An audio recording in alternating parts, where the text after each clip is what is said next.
Praise the lord. ಯೇಸು ಕ್ರಿಸ್ತನ ನಾಮದಲ್ಲಿ ನಿಮ್ಮೆಲ್ಲರಿಗೆ ವಂದನೆಗಳು. ಎಲ್ಲರಿಗೆ ಶುಭ ಶುಕ್ರವಾರದ ಅಡ್ವಾನ್ಸ್ ವಿಶಸ್ ತಿಳಿಸ್ತಾ ಇದ್ದಾನೆ. ಹೌದು, ಶುಭ ಶುಕ್ರವಾರ ಎನ್ನುವಾಗ ಅದು ನಿಜವಾಗಲೂ ಕ್ರಿಸ್ತನು ನಮಗೋಸ್ಕರ ತ್ಯಾಗ ಮಾಡಿ ಮಾನವಾಳಿಯನ್ನು ಬಿಡುಗಡೆ ಮಾಡಿರೋದ್ರಿಂದ ಅದು ಶುಭ ಶುಕ್ರವಾರವಾಗ್ತದೆ. ಅನೇಕರು ಅಂದ್ಕೊಳ್ತಾರೆ ಯೇಸು ಸ್ವಾಮಿ ಇಲ್ಲಿ ತೀರಿ ಹೋದರೆ ಹೇಗೆ ಶುಭ ಶುಕ್ರವಾರ ಅಂತ. ಆದರೆ ಇಲ್ಲ, ಅದು ಯೇಸು ಮಾನವಾಳಿಯ ರಕ್ತ ಪಾಪ ವಿಮೋಚನೆಗಾಗಿ ಆತನು ಬಲಿಯಾಗಿ ಮತ್ತೆ ಆತನು ಬದುಕಲು ಶಕ್ತನಾಗಿರುವುದರಿಂದ ಆತನು ಸತ್ತನು ಅಂತ ನಾವು ನೋಡ್ತಾ ಇದ್ದೇವೆ. ಯಾರಿಗೆ ಮರಣದ ಕೊಂಡಿನ ಮುರಿಯುವ ಬಲ ಇದೆಯೋ ಅವರು ಮಾತ್ರ ಮರಣವನ್ನು ಜಯಿಸಲಿಕ್ಕೆ ಸಾಧ್ಯ ಎಂದು ವಾಕ್ಯ ಹೇಳ್ತದೆ. ಆ ವಾಕ್ಯದ ಪ್ರಕಾರ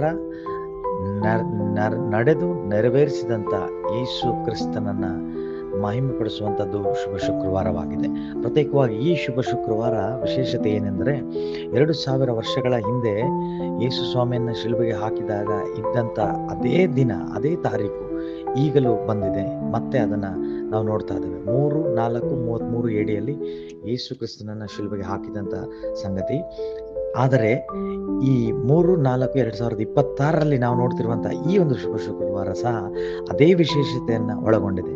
ಇದಕ್ಕೆ ಕೆಲವು ಪ್ರೂಫ್ಗಳನ್ನು ನಾನು ಹೇಳ್ತೀನಿ, ಹಾಗೆ ನೀವು ಅದನ್ನು ನೆನಪು ಮಾಡ್ಕೊಳ್ಬೋದು.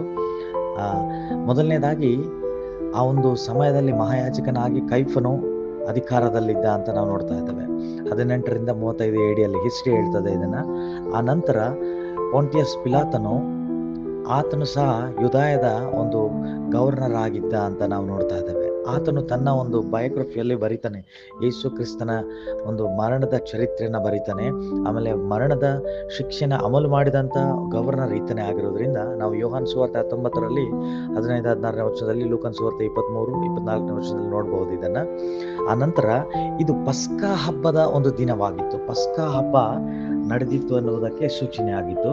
ಈಗಲೂ ಸಹ ಪ್ರತಿ ಸಾರಿಗೆ ಪಸ್ಕಾ ಹಬ್ಬದ ಸಮಯದಲ್ಲಿ ಇದು ಬಲಿ ಆಯಿತು ಅಂತ ನಾವು ನೋಡ್ತಾ ಇದ್ದೇವೆ. ಯಹೂದ್ಯರಿಗೆ ಈಗ ಪಸ್ಕಾ ಹಬ್ಬ ಬಂದಿದೆ 3ನೇ ತಾರೀಕಿನಲ್ಲಿ. ನಂತರ ಅದು ಇನ್ನೊಂದು ನಾವು ಪ್ರೂಫ್ ನೋಡುವಾಗ ಅದು ಸಂಪೂರ್ಣವಾದ ಪೌರ್ಣಮಿ ಆಗಿತ್ತು ಯೇಸುವಿನನ್ನು ಶಿಲುಬೆಗೆ ಹಾಕಿದಾಗ. ಈಗಲೂ ನಾವು ನೋಡುವಾಗ ಪೌರ್ಣಮಿಯ ದಿನ ಅದು ಬಂದಿದೆ. ಮತ್ತು ಪೌರ್ಣಮಿಯ ದಿನ ಒಂದು ವಿಶೇಷತೆ ನಡೀತಿದೆ. ಮಧ್ಯಾಹ್ನ 3 ಗಂಟೆಗೆ ಆತನು ತನ್ನ ಪ್ರಾಣವನ್ನು ಒಪ್ಪಿಸಿಕೊಟ್ಟಾಗ, ಮಾನವಾಳಿಯ ಪಾಪವೆಲ್ಲ ಆತನ ಮೇಲೆ ಹಾಕಿಕೊಂಡಾಗ ಎಲ್ಲ ಅಂಧಕಾರ ಕವಿದಿತ್ತು ಅಂತ ನೋಡ್ತಾ ಇದ್ದೇವೆ. ಇದನ್ನು ಫ್ಲಾವಿಯಸ್ ಜೋಸೆಫಸ್ ಎನ್ನುವಂಥ ಒಬ್ಬ ಹಿಸ್ಟೋರಿಯನ್, ಫಿಲಾಸಫರ್, ಅವರು ತಮ್ಮ ಒಂದು ಪುಸ್ತಕದಲ್ಲಿ ರೆಕಾರ್ಡೆಡ್ ಆಗಿ ಈ ಇವೆಂಟನ್ನು ಬರೀತಾರೆ. ಹಾಗೆ ಪೊಂಟಿಯಸ್ ಪಿಲಾತನು ಸಹ ತನ್ನ ಆಟೋಬಯೋಗ್ರಫಿಯಲ್ಲಿ ಈ ರೀತಿ ನಡೆಯಿತು ಅಂತ ಬರೀತಾನೆ. ನಿಜವಾಗ್ಲೂ ದೇವರಿಗೆ ಸ್ತೋತ್ರ. ಈ ಶುಭ ಶುಕ್ರವಾರ ಒಂದು ವಿಶೇಷವಾದ ಶುಕ್ರವಾರವಾಗಿರೋದ್ರಿಂದ ಈ ವರ್ಷ ದೇವರು ಅನೇಕ ಮಾನವಾಳಿಯನ್ನು ರಕ್ಷಿಸಿ ತನ್ನ ನಿತ್ಯ ಜೀವಕ್ಕೆ ಪಾತ್ರ ಆಗುವಂತೆ ಮಾಡಲಿ.